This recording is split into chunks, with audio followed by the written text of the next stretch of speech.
여러분 안녕하십니까? 10월 11일 수요일 뉴스투데이 강원입니다. 이제 곧 전국 산림에서 가을을 맞아 벌목 작업이 시작됩니다. 그런데 이 임업 현장에서 최근 5년 동안 70명이 넘는 노동자들이 숨졌는데요. 이렇게 숨지는 노동자들의 대부분이 5, 60대 비정규직인데 사고 예방책 마련은 더디기만 합니다. 이 산림청이 위험을 외주하고 있다는 지적이 나오고 있습니다. 이승현 기자가 그 현장을 취재했습니다. 강원도 홍천의 한 국유림. 굴착기 한 대가 25m 아래로 굴러 떨어졌습니다. 쓰러진 굴착기의 무게가 운전석을 짓눌러 운전자는 현장에서 숨졌습니다. 굴착기가 이제 떨어지는 과정에서 많이 이렇게 찌그러져가지고 열리지가 않더라고요. 그거를 이제 장비로 잘라가지고 지난 3월 이곳에서 산림청 숲가꾸기 사업이 진행됐습니다. 50대 노동자 유 씨가 숨진 장소이기도 한데요. 경사가 가팔라 가만히 서 있기도 힘든 이곳을 숨진 유 씨는 굴착기를 몰고 올랐습니다. 사고 당시 지면은 겨우내 얼었다 녹아 미끄러운 흙바닥이었고 경사는 40도에 달했습니다. 1년 전 근처 벌목 현장에서는 50대 노동자가 쓰러지는 나무에 깔렸습니다. 구조헬기가 투입됐지만 고립된 숲에서 병원까지 걸린 시간은 2시간 14분. 다친 노동자는 병원에 도착했지만 곧 숨졌습니다. 더 열악하죠. 요구주자를 구조해도 치료가 늦어져서 상태를 더 악화시키는. 하지만 현장에서는 기본적인 안전장비조차 구하기가 어렵습니다. 저희가 받는 거에 뭐 택도 없이 뭐 사람은 10명인데 그저 뭐 안전모나 뭐 안전화 뭐 몇 걸레 사면 없어. 다 줄 수 있는 그것도 아니고. 산림 안전장비는 일반 안전장비보다 최대 10배가 비싸지만 특수공사로 분류돼 안전비용이 가장 낮게 책정돼 있기 때문에 영세 업체일수록 안전에 들어가는 비용이 적을 수밖에 없습니다. 똑같이 주면서 이것도 해라 저것도 해라 그러니까 제대로 되지가 않죠. 그래도 미끄러지는 신발에 대해서는 신경을 썼는데 5년 동안 산에서 일하다 숨진 노동자만 73명에 달합니다. 특히 사고는 비정규직에 집중됐습니다. 산림청 주관 사업장에서만 다치거나 숨진 100여 명 가운데 비정규직이 90명 가까이 됩니다. 산림청이 안전관리나 여러 가지 책임을 다해야 되는데도 불구하고 이것을 지금 이제 계속 외주화하는 형태로. 산림청은 이에 대해 지난해부터 사고 발생 사업장에는 입찰 참가 때 불이익을 주고 있다고 밝혔습니다. MBC 뉴스 이승현입니다. 농사를 짓겠다며 돈을 미리 받아가거나 빌려가고서는 농산물을 주지 않거나 돈을 갚지 않는 일이 영월에서 해마다 벌어지고 있습니다. 심지어 농사를 방해받았다며 고소로 대응하기까지 하는데요. 특정인이 수년 동안 이런 일을 반복하고 있어 지역사회에 파장이 적지 않습니다. 이병선 기자가 취재했습니다. 콩 생산 조합을 운영하는 전경래 씨는 지난해 지인의 소개로 한 남성과 재배 계약을 맺었습니다. 4천만 원 넘는 수매가에서 계약금은 물론이고 수확할 인건비가 없다는 말에 중도금까지 합쳐 2천만 원 넘게 지급했습니다. 12월 혹은 1월이면 수확이 끝나야 하는데 2월에 도리어 500만 원을 추가로 달라는 남성의 말에 이상함을 느낀 전 씨는 지인들과 함께 남성의 밭에 갔습니다. 가봤더니 황당하게도 500만 원커녕 5만 원어치도 없어요. 못 쓰게 된 콩뿐더러 알갱이 쓸 게 없고 더군다나 뭐 오죽하겠어요. 겨울에 뭐 눈비 다 맞고 짐승들 다 말고. 납품해야 할 콩도 못 받고 돈만 2천만 원 넘게 내줬는데 남성은 도리어 전 씨가 농사를 방해해 수확을 못한 거라며 남은 돈을 달라는 지급 명령서를 보내왔습니다. 전 씨는 황당한 마음에 주변 지인들과 이야기를 나누다가 자신에게만 벌어진 일이 아니라는 걸 알게 됐습니다. 여기저기서 뭐 나는 이런 식으로 당했다, 나는 이런 식으로 고초를 겪었다. 제가 파악한 것만 10명이 넘어요. 그 사람 때문에 고초를 겪은 사람이 뭐. 실제로 소송에 휘말린 사람들도 있습니다. 이들에 따르면 2018년 11월 당시 이 남성이 수확한 황기를 말릴 시설을 찾다 알게 됐는데 그해 말까지 황기를 말려주면 황기를 판 돈으로 재반 비용을 가름하겠다는 계약을 남성과 맺었습니다. 하지만 이 남성은 황기만 말리고 건조 비용을 내지 않았고 이듬해엔 황기 일부를 말려주지 않아 계약 위반이라며 오히려 소송을 걸어왔습니다.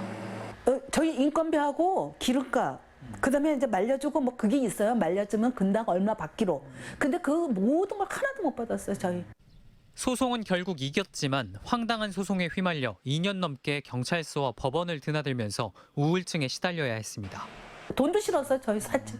그냥 이 엮이는 것도 싫고 민사로 모든 그냥 법원에서 그 모든 게 끝났으면 좋았어요. 그냥 돈도 안 받고 싶었어. 작물만 매번 바뀔 뿐 비슷한 상황이 벌써 몇 년째 벌어졌는데 어떻게 이런 소식이 전혀 공유되지 않았을까? 취재진과 만나거나 연락이 닿은 사람들은 한결같이 이 남성을 상대하고 싶지 않고 창피해서 말을 하지 못했다고 말합니다. 자존심이죠, 그죠? 저렇게 무식한 사람들도 아닌데 왜 저런 사람한테 당했을까?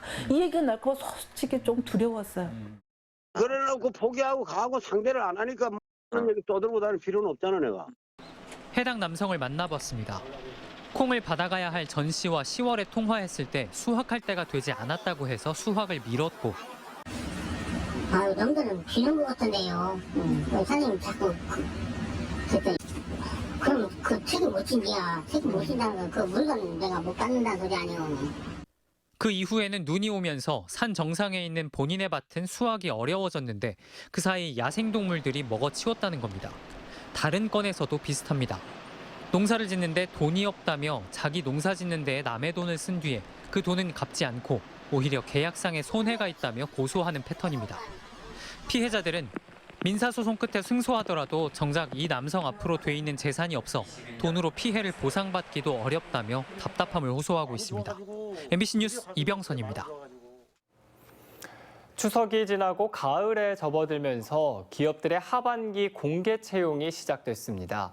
청년들은 채용 박람회를 찾아다니고 이곳저곳 지원서를 보내보지만 강원도에서 원하는 일을 찾기가 여간 어려운 일이 아닌데요. 취업 현장의 분위기는 어떤지 김도균 기자가 취재했습니다. 학생들이 연봉과 근로 조건이 적힌 채용 공고에서 눈을 떼지 못합니다. 미래 인재를 찾는 기업들의 상담 부스에도 하루 종일 취업 희망자들의 발길이 이어졌습니다. 하반기 공채 시즌이 본격 시작되면서 강원대 춘천 캠퍼스에 마련된 일자리 박람회장. 취업 시장에서 자신을 돋보이게 하는 퍼스널 컬러를 진단받기도 하고 꿈꾸던 회사와 직무에 대해 설명을 듣기도 합니다. 기업 인사 담당자가 직접 직무 정보를 제공하고 일부 기업은 면접까지 볼 수 있는 캠퍼스 리크루팅은 특히 인기가 높습니다.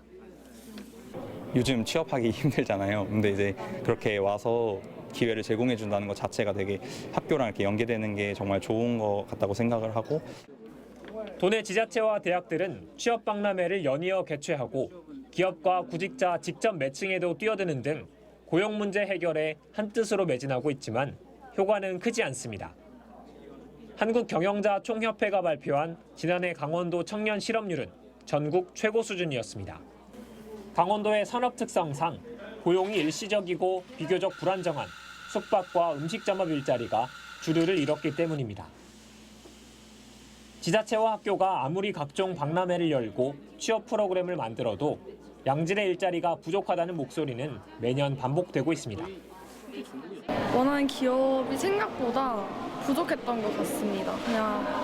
그냥 강원도 내에서 이루어지는 주요 기업들이 조금 많았던 것 같아서. 강원도의 주요 경제성장 정책을 중견 우수기업 유치에 집중해 고급 인력의 외부 유출 현상을 줄여야 한다는 경제 전문기관의 분석도 나왔습니다. 강원도가 내세운 바이오, 의료기기, 모빌리티 등 첨단 산업 중심 육성 전략이 구직자들의 눈높이에 맞는 일자리 제공까지는 못하고 있다는 의미입니다. 이들 산업을 생산액, 고용, 생산성, 성장률 이 네 가지 지표로 평가했을 때 현재까지는 아직 전국 평균 수준을 하회하는 것으로 나타났습니다. 청년 실업률은 전국 최상위권을 달리고 평균 임금은 최하위권에 처져 있는 강원 지역 일자리의 현실. 행정 주도의 산업 발전 정책에서 벗어나 기업 친화적 환경을 만들고 경쟁력 있는 기업을 유치하는 선진국형 경제 정책으로의 전환이 시급하다는 지적이 나옵니다. MBC 뉴스 김도균입니다. 강릉시 인구 21만 명대 붕괴가 기정사실이 되고 있습니다. 가파른 인구 감소로 지역별, 연령별 인구 구조도 급격히 무너지고 있는데요. 김인성 기자의 보도입니다. 9월 말 기준 강릉시 인구는 21만 80명으로 간신히 21만 명대를 유지했습니다. 매달 200여 명씩 줄고 있는 현재 추세대로라면 다음 달 20만 명대로 떨어질 전망입니다. 지난 1957년 16만 명대였던 강릉시 인구는 이후 꾸준히 늘어 지난 2000년 23만 3,812명으로 역대 최고치를 기록했습니다.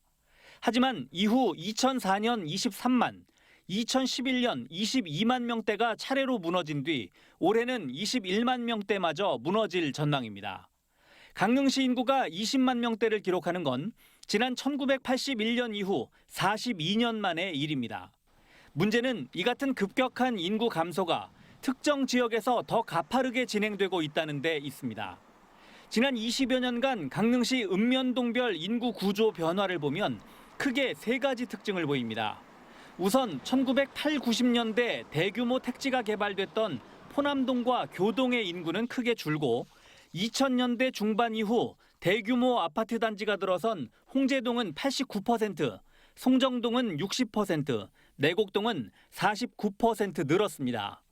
강릉 도심 동지역을 둘러싼 사천과 연곡, 성산, 구정면 인구가 소폭 증가한 것도 특징입니다.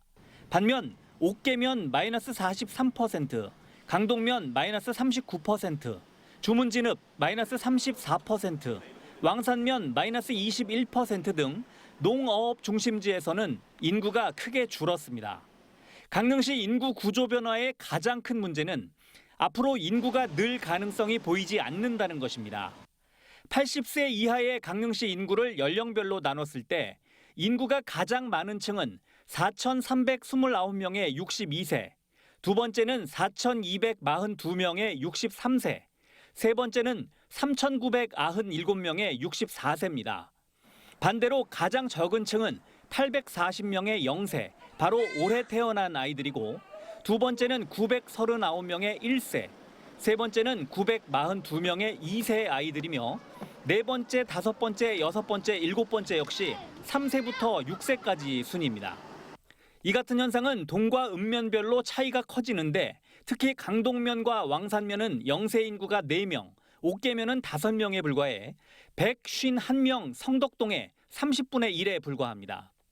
갈수록 출산 가능 인구, 생산 가능 인구가 계속 줄 수밖에 없는 겁니다. 일단은 출산율이 가장 이제 중요하고 이를 위해서 일과 가정의 양립이 중요하고 사람들이 인식이 좀 개선돼야 된다. 그래서 인구 소멸 속도를 늦추기 위해서 강릉시 전 부서가 지금 함께 협업으로 노력하고 있습니다.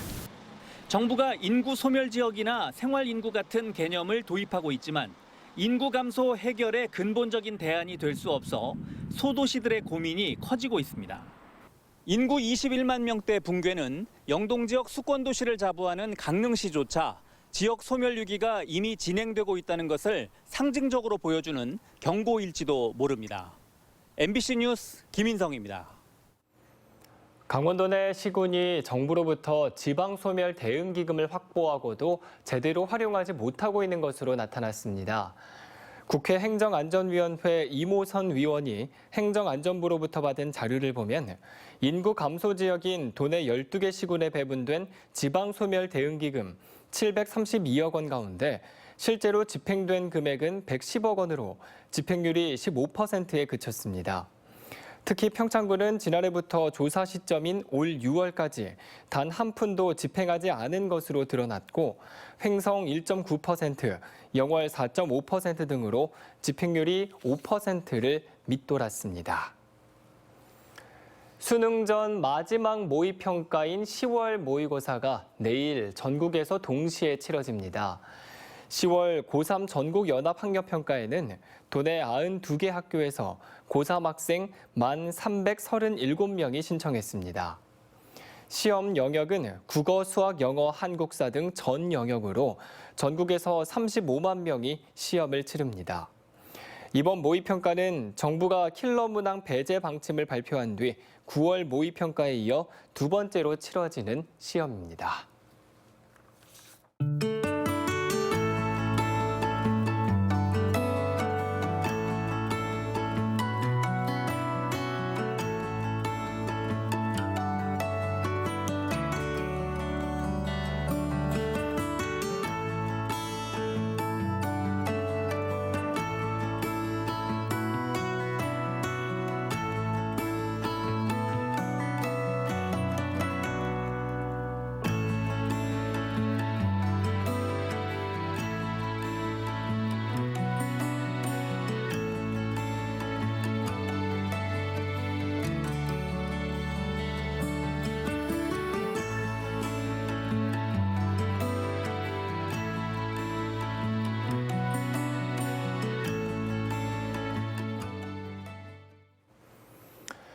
밀수한 중국산 산양삼을 국산으로 속여 파는 행위가 강원도에서 가장 많았던 것으로 나타났습니다.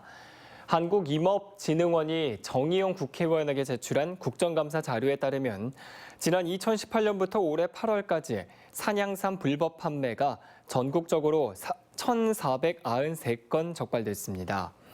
이 가운데 26%인 391건이 강원도에서 적발한 것으로 나타났습니다. 특히 강원도 산양삼 불법 유통은 2018년 47건에서 지난해 112건으로 5년 새 2배 이상 늘었습니다. 올해 강원도의 쌀 생산량이 지난해보다 늘어날 것으로 전망됩니다. 통계청에 따르면 올해 강원도 예상 쌀 생산량은 지난해 14만 4천 톤보다 6천 톤이 증가한 15만 톤입니다.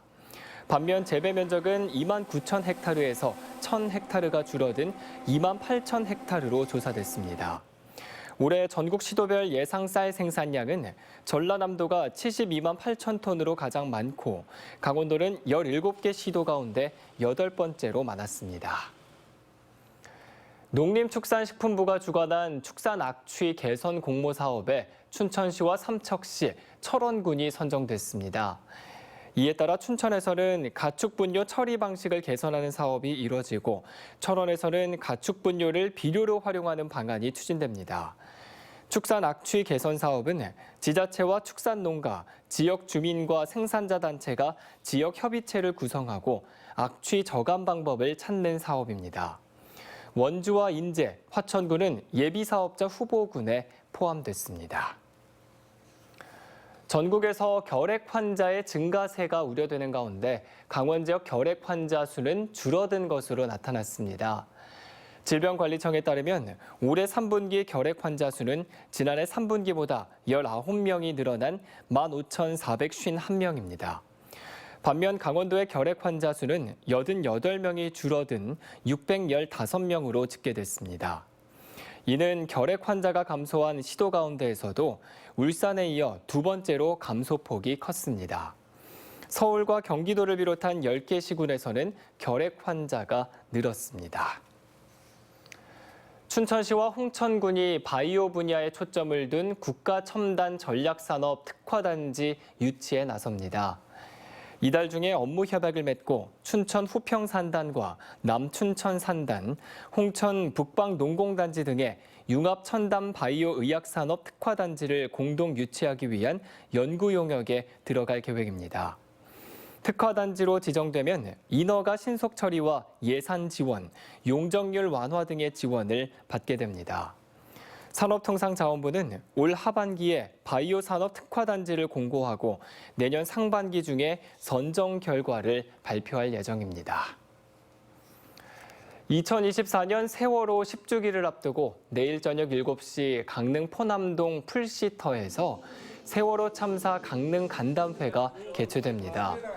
전국 순회 간담회를 진행 중인 4.16 연대 진상규명팀은 이번 강릉 간담회에서 사회적 참사 특별조사위원회의 조사 결과를 중심으로 참사 진상규명과 향후 과제에 대한 시민 의견을 공유합니다.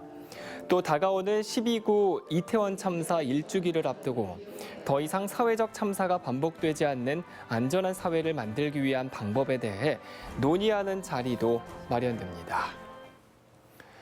2018 평창기념재단이 수호랑 반다비 스포츠 캠프에 참여할 전국 초등고등학교와 지역 아동센터를 모집합니다. 수호랑 반다비 스포츠 캠프는 2018 평창 겨울올림픽 유산 사업으로 시작됐고 평창에서 전국의 청소년을 대상으로 하는 수호랑 캠프가 강릉에서 장애인과 비장애인이 학생이 함께하는 반다비 캠프가 내년 3월까지 진행됩니다. 2박 3일 동안 올림픽 가치교육과 스포츠 체험, 지역 문화체험 등이 이루어지고 특히 내년 1월부터 2월까지 열리는 2024 강원 겨울 청소년 올림픽을 관람할 수 있는 스페셜 캠프도 진행됩니다. 육동안 춘천시장이 기자회견을 열고 2027년까지 4개 공공도서관 개관 계획을 발표했습니다. 먼저 내년 5월 우두동 반다비 국민체육센터 2층에 장애인과 비장애인이 함께 이용할 수 있는 반다비 작은 도서관을 개관하고 퇴계동 행정복지센터 건립에 맞춰 내년 7월 4층에 작은 도서관을 개관합니다. 또 조은동 도시재생 뉴딜 사업의 하나로 가칭 아이디어 도서관을 세명동 주차장에 2025년 상반기까지 건립하고 가칭 북부 공공도서관을 우두동 옛 강원도 농산물 원종장 부지에 2027년 6월에 개관할 예정입니다. 삼척 삼표시멘트 제2공장 부지와 이사부 역사공원 일대가 복합 관광 문화예술 공간으로 재탄생합니다. 삼척시는 삼표시멘트와 업무 협약을 맺고 삼척항 일대 축구장 36배 규모 26만 제곱미터 면적에 역사성과 미래지향성, 독창성을 담고 관광과 문화, 숙박이 어우러진 공간으로 조성해 나가기로 했습니다. 이번 협약으로 삼척시는 기반시설 마련과 인허가 업무를 지원하고 삼표시멘트는 대상 부지에 대한 종합개발 계획을 수립해 유휴공간 활용 방안 프로젝트 사업을 추진한다는 계획입니다. 동해시가 미래 성장을 견인할 신규 핵심 사업 발굴에 나섰습니다.